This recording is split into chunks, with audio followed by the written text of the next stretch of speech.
Mengapa komunitas Amis dapat dikategorikan sebagai subbudaya dalam masyarakat Amerika Serikat?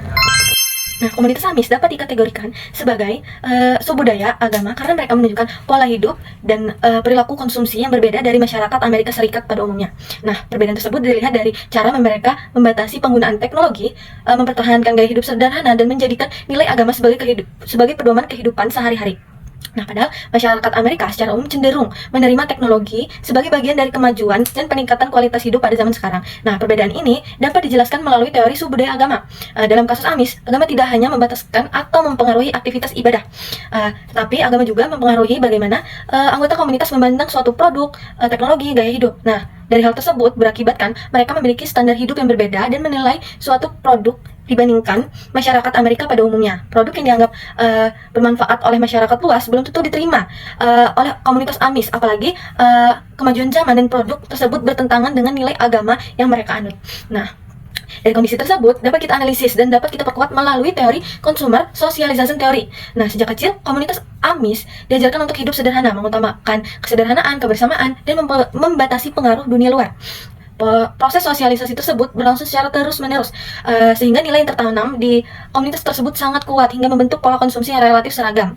Nah, hal tersebut menyebabkan perbedaan perilaku mereka tetap bertahan meskipun hidup di tengah masyarakat Amerika yang modern. Nah, kesimpulannya komunitas Amis dikategorikan sebagai subbudaya karena memiliki nilai, norma, dan pola konsumsi yang berbeda dari budaya dominan, serta budaya tersebut diwariskan secara turun-menurun dari nenek moyang mereka seperti itu.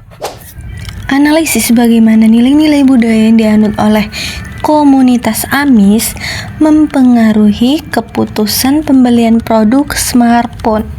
Nah, meskipun smartphone menawarkan berbagai manfaat seperti kemudahan komunikasi, akses informasi, efektivitas aktivitas manusia, komunitas Amis tetap menunjukkan nilai minat yang rendah terhadap produk tersebut. Nah, kondisi ini juga menunjukkan bahwa keputusan pembelian mereka tidak ditentukan oleh manfaat produk semata, tetapi dipengaruhi oleh faktor yang lebih mendasar, yaitu nilai budaya dan agama yang mereka anut. Nah, kita dapat menganalisis masalah tersebut menggunakan value-based consumption theory. Masyarakat Amis menilai suatu produk berdasarkan kesesuaian dengan hidup mereka. Nah, nilai kesederhanaan, kebersamaan, dan pembatasan pengaruh dunia luar menjadikan perbandingan utama dalam mengevaluasi smartphone.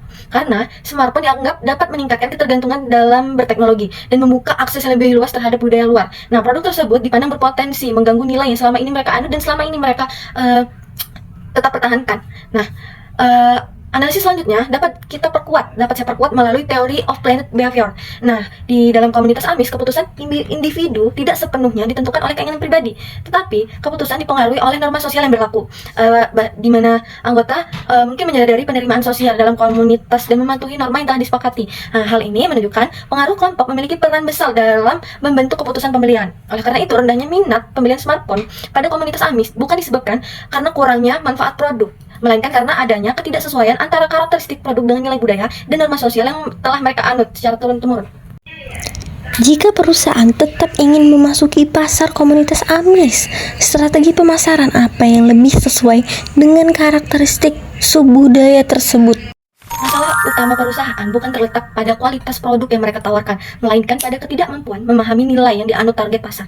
Nah, komunitas Amis tidak menilai produk berdasarkan manfaat atau tren atau kecanggihan produk yang ditawarkan, tetapi mereka menilai produk berdasarkan dampak terhadap kehidupan komunitas dan kesesuaian dengan nilai agama. Apakah produk tersebut sesuai dengan nilai agama yang mereka anut? Apakah sebaliknya produk tersebut malah dapat menghancurkan nilai-nilai yang selama ini mereka budayakan, mereka wariskan secara turun-temurun. Nah, akibatnya promosi yang menonjolkan modernitas dan gaya hidup digital justru berpotensi besar penolakan dari komunitas Amis tersebut. Nah, hal tersebut dapat diperkuat melalui value-based consumption theory. Peluang penerimaan produk meningkat, perusahaan harus mengubah cara mempromosikan produk. Smartphone tidak dapat dipasarkan sebagai simbol kemajuan teknologi, melainkan harus memposisikan produk tersebut sebagai alat yang memiliki manfaat praktis, tanpa mengancam nilai agama, nilai sosial, nilai budaya yang ada yang terkandung dalam komunitas Amis. Nah, selanjutnya perusahaan harus menyesuaikan peran pemasaran dengan nilai yang dianggap penting oleh konsumen.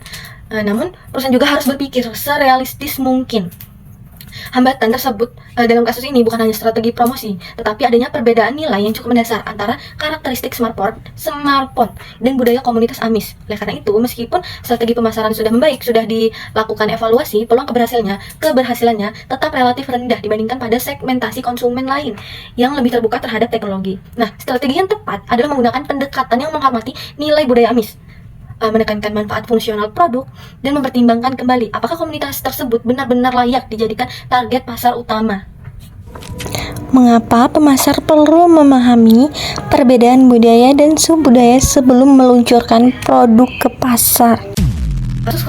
Kasus komunitas Amis menunjukkan bahwa kualitas dan manfaat produk yang tinggi tidak selalu menjamin keberhasilan pemasaran suatu perusahaan. Nah, smartphone tersebut merupakan produk yang diterima secara luas oleh masyarakat yang menerima keterbukaan teknologi dan kemajuan zaman. Namun, di komunitas Amis hal itu bertolak belakang. Nah, hal tersebut membuktikan bahwa keberhasilan pemasaran tidak hanya ditentukan oleh produk yang dijual, tapi juga memanfaatkan kemampuan perusahaan memahami karakteristik konsumennya di tiap-tiap daerah. Nah, fenomena tersebut dijelaskan melalui subbudaya agama. Komunitas Amis memiliki nilai yang berbeda dari masyarakat Amis pada umumnya, sehingga mereka juga memiliki cara pandang yang berbeda dalam menilai suatu produk. Akibatnya, strategi pemasaran yang berhasil pada satu kelompok konsumen belum tentu berhasil di kelompok lainnya. Nah, pandangan tersebut kita perkuat dengan melihat teori value based consumption theory, di mana konsumen akan lebih mudah menerima produk yang sesuai dengan nilai yang mereka yakini.